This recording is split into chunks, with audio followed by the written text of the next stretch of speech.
சரி, இது 2021வது பாஸ் பேப்பர்னு நினைக்கிறேன். சரியா? அதை பாருங்க.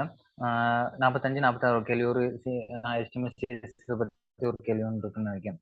ஒரு பயனுறுதி வாய்ந்த வலைத்தளத்தை அமைப்பதற்கு அதன் நோக்கங்களையும் இலக்கு ஏன் ஒரு பிளாங்க் ஒன்று வச்சிருக்காங்க இனங்கண்டு அதற்கேற்ப வலைத்தளத்திற்கான பயன்மிக்க தகவல்களை தளக்கோலத்தை வடிவமைத்தல் முக்கியமானதாகும். பின்வற்றில் எது வெற்றி ஏற்கான சரியான தெரிவாகும்? ஆடியோ, யூசர்ஸ், பிம்பம், இமேஜஸ், வீடியோ, உரை, டெக்ஸ்ட். என்ன என்ன கேள்வி இது?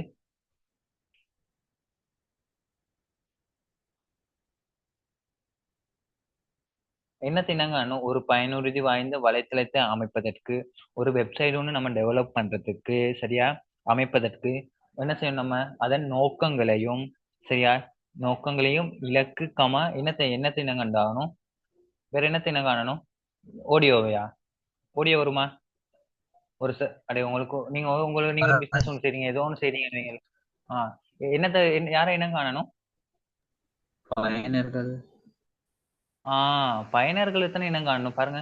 நோக்கங்களையும் இலக்கு, யாரு யூஸ் பண்ண போறா அந்த வெப்சைட் அப்படிங்கறத யூஸ் பண்ண, ஸ்டூடெண்ட்ஸ் யூஸ் பண்ண போறாங்களா, சரியா, இல்லாட்டி பொதுமக்கள் யூஸ் பண்ண போறாங்களா, இல்லாட்டி இல்லாட்டி பிசினஸ் மேன் யூஸ் பண்ண போறாங்களா, ஏன்னா இல்லாட்டி இருக்காங்க தானே இப்ப என்ன, டிசபிள் பீப்புள் யூஸ் பண்ண போறாங்களா, இல்லாட்டி 18+ உள்ளவங்க யூஸ் பண்ண போறாங்களா, இல்லாட்டி சில்ட்ரன்ஸ் யூஸ் பண்ண போறாங்களா, அப்படி அதோட பயனர் யாருங்கிறதே நம்ம என்ன செய்யணும்? கண்டிப்பா கண்டுபிடிக்கணும். அப்ப யூசர்.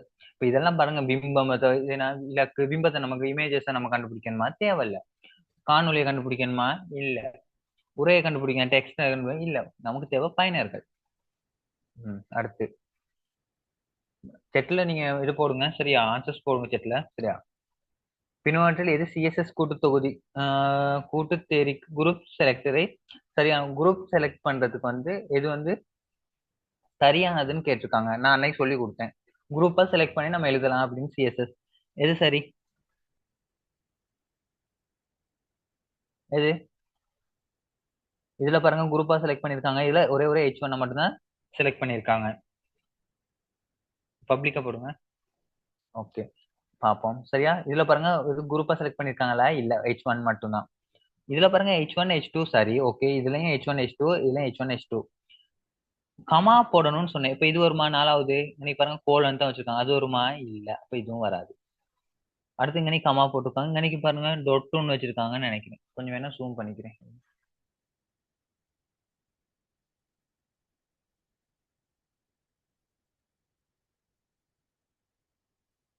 ஓகே தானே? சொல்லுங்க தானே?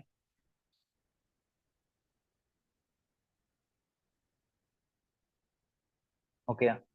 சரியா? பாருங்க, இது இன்னைக்கு டொட்டுன்னு வச்சுக்காங்க. அப்போ இது டொட்டுன்னு வச்சுக்காங்க மூணாவது. அப்ப இதுவும் வராது. சரியா? இதுக்கு ஓகே. கமா டெக்ஸ்ட் அலைன் என்ன, கோலன் செமிகோலன் வைக்கணும்னு சொல்லியிருக்கேன். ஏன்னா இங்க பாருங்க, நீ கமா போட்டுருக்காங்க. அப்ப என்ன, ஒரு இது முடிய செமிகோலன். இங்க அஞ்சாவது பாருங்க, H1 H2 டெக்ஸ்ட் அலைன் லெஃப்டா, கோலன் செமிகோலன். சரியா? அதுக்கப்புறம் அடுத்தது கலர் ப்ளூ. அப்ப அஞ்சாவது. பாருங்க, இந்த சின்டெக்ஸையும் பார்க்கணும் நம்ம, சரியா எது சொல்லியிருக்காங்க அப்படின்ட்டு. சரியா? HTML குறிமுறையை கருது என்ன கேள்வி கீழே உள்ள வாசிப்போம். மேற்குறித்த குறிமுறை வலைமேலோடியாக பார்க்கப்படும் போது அவதானிக்கத்தக்க விடயங்கள் தொடர்பாக பின்வரும் கூற்றுகள் சரியானது. கூற்றுக்கள்ல எது சரியானது அல்லது சரியானவைன்னு கேட்டிருக்காங்க. ஸ்ரீலங்கா .jpg பிம்பம் இருப்பின் அது வலைப்பக்கத்தின் பின்னணியாக பேக்ரவுண்டாக தோன்றுமா? அந்த இமேஜ் இருந்தா அது ஸ்ரீலங்கா ஜேபிஜிங்கிறது பேக்ரவுண்ட்ல தோணுமா? பார்ப்போம். பாடி பேக்ரவுண்ட் இமேஜ் URL srilanka.jpg இப்படி ஒன்று படிச்சோமா நம்ம? பார்ப்போம். இது டவுட்டா இருக்கு கொஞ்சம். இமேஜ் இமேஜ் ஒன்று இன்சர்ட் பண்றது எப்படி? இமேஜ் எஸ்ஆர்சி தானே? இமேஜ் அப்ப சார்சி. ஓ, அப்ப பேக்ரவுண்ட் இமேஜுக்கு இப்படி ஒன்று நம்ம படிக்கலே, அது இல்ல. சரி, அடுத்து பார்ப்போம். H2 H2 ஓபன் பண்ணி H2 அடையாள ஒட்டுக்களில் ஸ்ரீலங்கா எனும் சொல் சாய்ந்த இத்தாலிக் எழுத்துக்களாக தோன்றும். எங்க H2 தான் ஸ்ரீலங்கான்னு இருக்கு. இதுக்கு எங்கேயாச்சும் இத்தாலிக் போடுங்க, ஸ்டைல் ஷீட் போட்டுருக்காங்களா? என்னைக்காச்சும் ஸ்டைல் ஒன்று பாருங்க. என்னைக்காச்சும் ஸ்டைல் எட் பண்ணிருக்காங்களா? இல்ல. ஏதாச்சும் போட்டிருக்காங்களா? இது வந்து அப்ப இட்டலிக்கா தோணுமா? இல்ல. அடுத்து ஐ. ஐங்கிற ஒட்டு இதுக்குள்ள இருக்கு. இல்ல. பிடேக் ஓபன் பண்ணி ஸ்ரீலங்கான்னு போட்டுட்டு எது வரும்? ஐ டேகுலுக்கு பாருங்க எது இருக்கு? இந்த இதுதான் இருக்கு. இந்த ஒரியன்ட் இதுதான் இருக்கு. அப்ப பாருங்க அடையாள ஒட்டுக்களில் பிறல் இந்த ஒரியன்ட் சொல்றது சாய்ந்த எழுத்துக்களாக தோன்றும். அப்ப சி சரி. சி சரி தானே? H2 அடையாள ஒட்டுக்களில் ஸ்ரீலங்கா என்னும் சொல் சாய்ந்த இத்தாலிக் எழுத்துக்களாக தோன்றும். எனக்கு சிஎஸ்எஸ் எழுதியிருக்காங்க. H2 வந்து இத்தாலிக்னு சொல்லியிருக்காங்களே என்னைக்காச்சும்? இல்ல. சாய்ந்த சாட்சி எழுதியும் இல்லையே. அப்ப பாருங்க என்னைக்காச்சும் எந்த உழுக்கு இருக்கா? இல்ல. அப்ப என்ன? சி சரி. நம்ம பார்த்தோமா ஜேபிஜியின் பிம்பம் அது வலைப்பக்கம் பின்னணியாக பேக்ரவுண்டாக தோன்றுமா? இல்ல. இது வந்து ஒரு பாருங்க பொடி உழுக்கு எழுதுறது தான் தோன்றும். இது வந்து ஸ்டைல் உழுக்கு தான் எழுதியிருக்காங்க. பொடி பேக்ரவுண்ட் இமேஜ் யூஆர்எல் இன்னும் போட்டு எழுதியிருக்காங்க. அப்ப இது வருமா? இல்ல. அப்ப என்ன? சி மாத்திரம். சி மாத்திரம் தானே? எதுவும் டவுட்ஸ் இருக்கா அதுல? ஏதாச்சும் டவுட்? நீங்க 48வது ஆன்சர் சொல்லுங்க.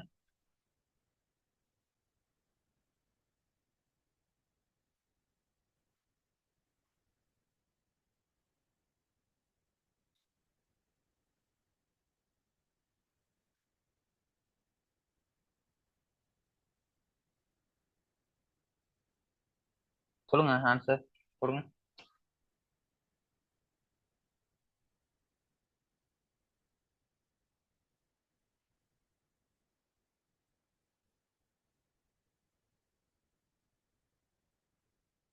Okay very good. பார்ப்போம். யோசிக்க வந்திருக்கேன். ஓகே பார்ப்போம். பின்வரும் ஒரு குறிமுறை வரையோடி நூல் வழங்கப்படுதல் ரெண்டரிங் தொடர்பாக இக்கூற்று சரியா? ரெண்டரிங் தொடர்பாக input type equal to radio, name equal to vaccinate, value equal to yes ஆம். சரியா? இடது பக்கத்தில் வெக்சினேட் எனும் முகப்படையாளம் உள்ள ஒரு வானொலி பொத்தானை ரேடியோ பட்டனை காட்டுகின்றது. இது ஒரு ரேடியோ பட்டன் தானே? சரி எத்தனை இன்புட் ரேடியோ. இது இடது பக்கத்தில்னு சொல்லியிருக்காங்க.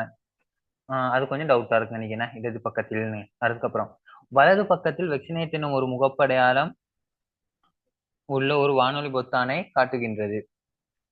இடது பக்கத்தில் எஸ் எனும் ஒரு முகப்படையாளம் உள்ள ஒரு வானொலி பொத்தானை காட்டுகின்றது. வலது பக்கத்தில் எஸ் எனும் ஒரு முகப்படையாளம் உள்ள ஒரு வானொலி பொத்தானை காட்டுகிறது. எஸ் எனும் வார்த்தை பயனருக்கு காண்பிக்கப்படவில்லை. என்ன வரும்? எஸ்ங்கிறது காட்டுமா? காட்டாது. இல்லனே. செஞ்சு பாத்தீங்களா? செஞ்சு பாத்தீங்களா? டவுட்டா இருந்தா செஞ்சு பாருங்க. செஞ்சு பாத்தீங்களா? செஞ்சு பார்ப்போம். இது எப்படியும் காட்டாது. ஏன்னா நம்ம இந்த கிளே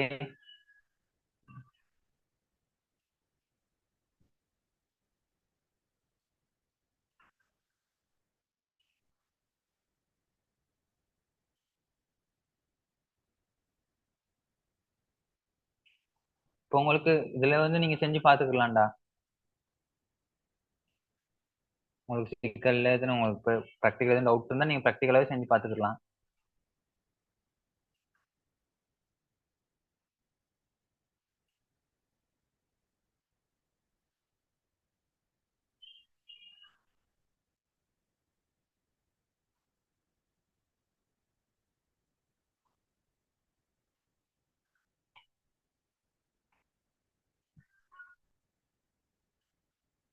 Input type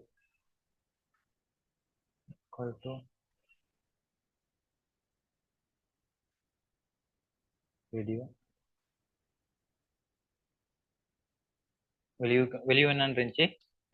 எஸ்னா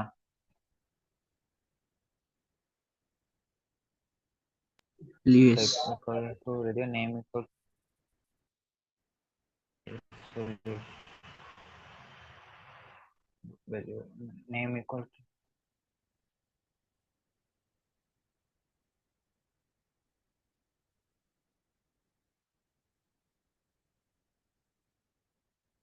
தான் வச்சுக்கோங்க.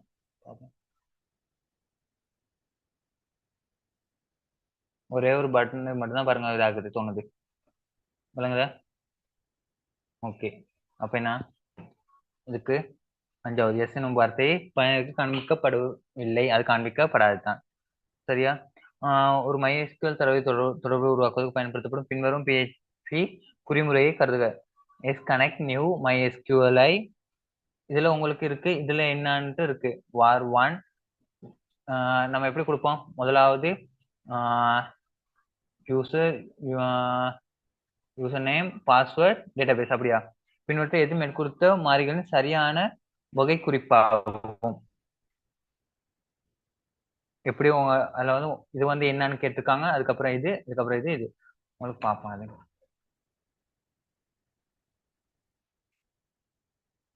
பிஹெச்பில எனக்கு படிச்சும் ஞாபகம் இருக்கான்னு தெரியல உங்களுக்கு.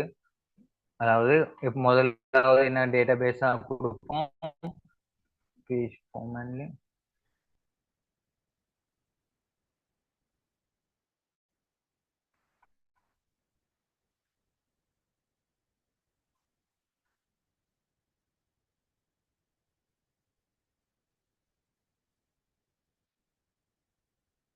பார்ப்போம்.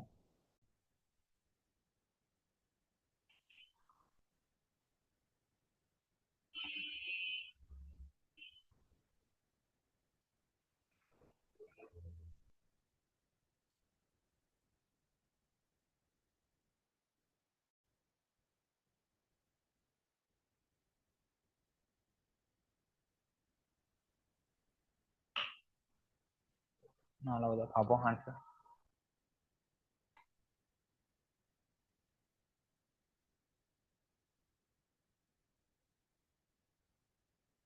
டேட்டாபேஸ் நேம்னு நினைக்கிறேன் இருக்கு.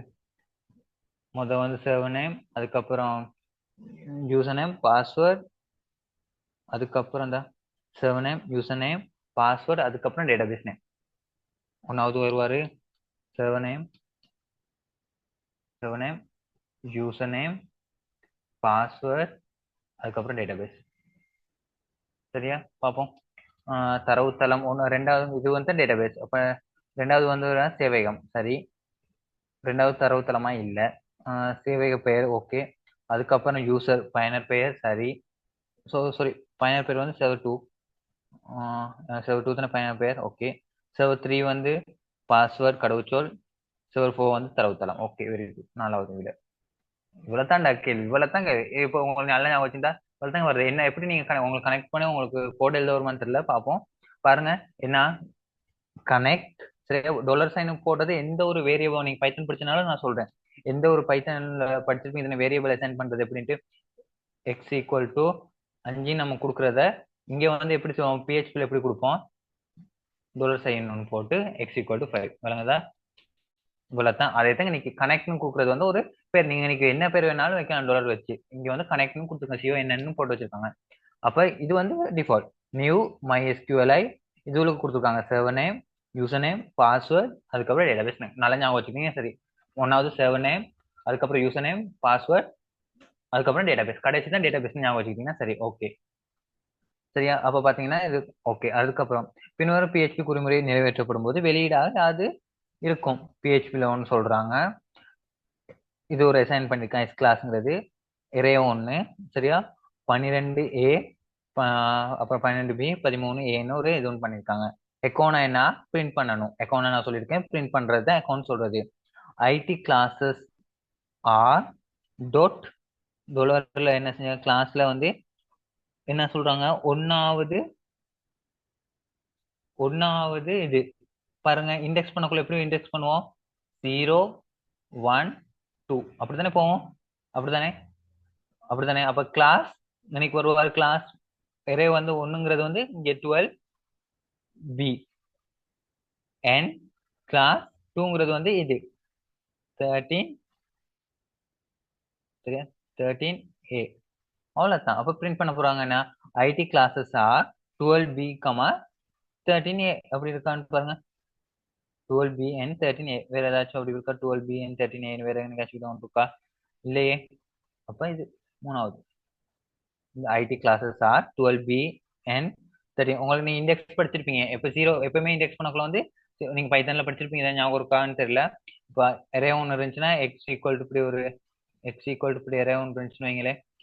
ஏ, பி, சி, டி, இன்ட்டு இப்போ நம்ம இண்டெக்ஸ் பண்ணக்குள்ள எப்படி இண்டெக்ஸ் பண்ணுவோம், ஜீரோ பேஸ் இண்டெக்ஸ் வந்து ஜீரோல இருந்து இண்டெக்ஸ் ஆரம்பிக்கும். 0 1 2 3 4.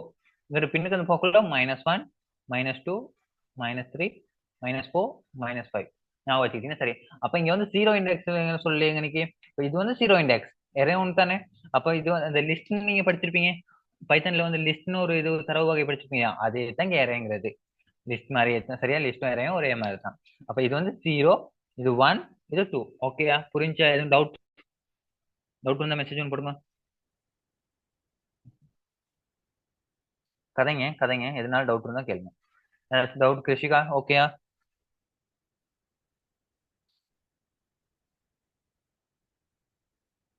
ஓகே. பாஸ்வேர்டு நம்பரே நீங்க ஓனா செஞ்சிருப்பீங்கன்ட்டு என்னை ஏமாத்த செஞ்சுன்னா அர்த்தம் இல்ல. சரியா? ஒரு காலமா அப்படி மட்டும் செஞ்சுட்டாங்க. அப்படி செஞ்சு ரிசார்ஜ் வரணும் மட்டும் எதிர்பார்த்துறாங்க. சரியா? உங்க உங்க மேல நம்பிக்கை வச்சு நீங்க தான் செய்யுங்க. பிழை இருந்தா பிரச்சனையே இல்லை. நான் தான் சொல்றேன். இந்த டைம்ல நம்ம எவ்வளவு பிழை எடுக்கிறோமோ அந்த அளவுக்கு நமக்கு நல்லம். அவ்வளவுதான் நான் சொல்லுவேன்.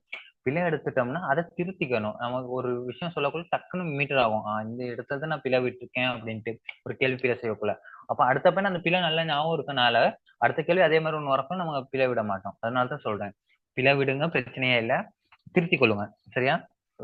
விளங்கப்படுத்தக்குள்ள விளங்கலாட்டி கொஞ்சம் சொல்லுங்க. சரியா?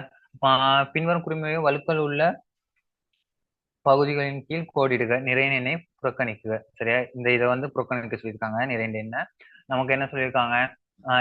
வழுக்கல் என்னன்னா பிழைகள் எதுவும் இருந்துச்சுன்னா அதன் கீழ் உள்ள பகுதிகளின் கீழ் கோடிடுகன்னு சொல்லியிருக்காங்க. எங்க இது எந்த எந்த லைன்ல பிழை இருக்குன்னு சொல்லுங்க பார்ப்போம்.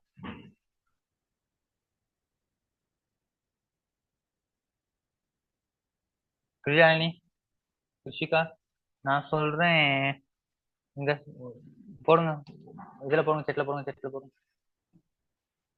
பேசுங்க. செட்ல சரி போடுங்க.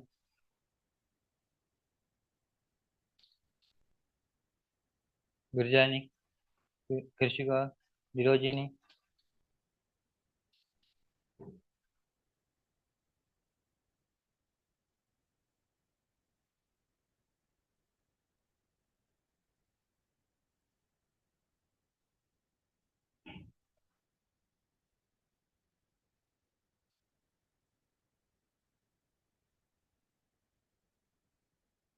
அஞ்சாவது பிழை. ஓகே, பார்ப்போம். ஃபர்ஸ்ட்ல இருந்து போவோம். Body background colour equal to green. இது ஓகே தானே? இது பிரச்சனை இல்லையே. ஒன்னாவது பிழை இல்லையே. ரெண்டாவது H1 பார்ப்போம். H1 முடிச்சிருக்காங்க, ஓபன் பண்ணி க்ளோஸ் பண்ணிருக்காங்க. ஓகே. AURL அப்படின்னு ஒன்று படிச்சிருக்கோமா எங்கேயாச்சும்? நாலாவது AURLன்னு ஏ என்னன்னு வரும்? HREF தானே வரும். ஈக்குவல் டு அது ஒன்று பிழை. இங்க பிடேக் ஓபன் பண்ணிருக்காங்க, பிடேக் க்ளோஸ் பண்ணிருக்காங்களா? இல்ல. இங்க பிடேக் க்ளோஸ் பண்ணல, அப்ப அது ஒரு பிழை. ஓகேயா? மீட்டிங் முடிஞ்சுன்னா மறுபடியும் ஜாயின் பண்ணுங்க. அதுக்கப்புறம் இது சரியா? செக்ஷன் ஆறாவது சரியா? ஆறாவது சரியா? தெரியல. கமெண்ட் விளங்கல. ஆறாவது சரியா?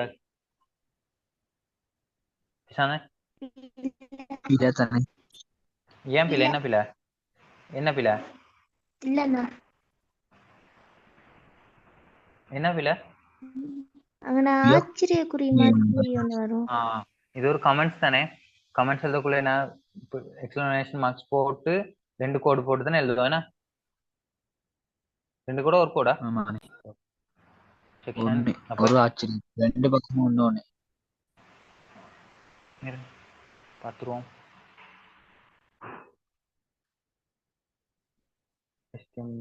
கமெண்ட்ஸ்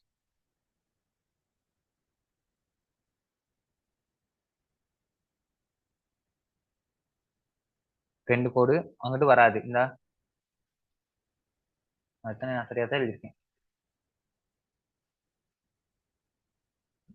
இங்கிட்டு ஆச்சரிய குறியீடு வராது. கடைசியில் முடிக்கக்குள்ள முதல்ல ஒரு ஆச்சரிய குறியீடு, 2 டேஷ், அதுக்கப்புறம் செக்ஷன் ஏதோ எழுதுறோமோ நம்ம கமெண்ட் எழுதிட்டு 2 டேஷ், அதுக்கப்புறம் முடிக்கும். அவ்வளவுதான். சரியா? அதுக்கப்புறம் H4 ஓகே. HR பிரச்சனை இல்லையே. HR போட்டா நீண்ட ஒரு கோடு, அது பிரச்சனை இல்லையே. ஓகே. Good morning. ஓகே, பிரச்சனை இல்லை. பிஆரும் பிரச்சனை இல்லை. Break PO. Okay okay. Close பண்ணிருக்காங்க, ஓப்பன் பண்ணிருக்காங்களா? இல்ல, ஹெட் வந்து ஓப்பன் பண்ணல. அப்ப ஹெட் வந்து ஓப்பன் பண்ணும். மேலே நிறை 4 சரியா, 4ல ஏஎல் ஸ்டூடெண்ட் செக்ஷன் நிறை ஏயில் உள்ள ஏஎல் ஐஸ்டிற்கு ஹைப்பர்லிங்க் செய்வதற்கு சரியான குறிமுறை நிறைகளை எழுதுக. நான் எனக்கே எழுதி வச்சிருக்கேன். அப்ப 4க்கு வந்து என்ன வரணும்? எனக்கு யூஆர்எல்க்கு HREFன்னு வரணும். சரியா, அது ஒரு பிழை. நிறை 7க்கு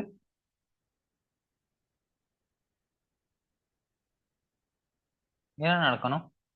எனக்கு என்ன வரும்? செட்ல போங்க, எனக்கு என்ன வரணும்? AL student section AL students section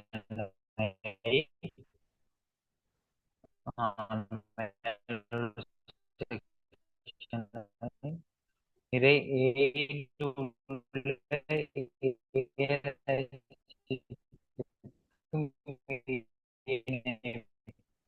hyperlink.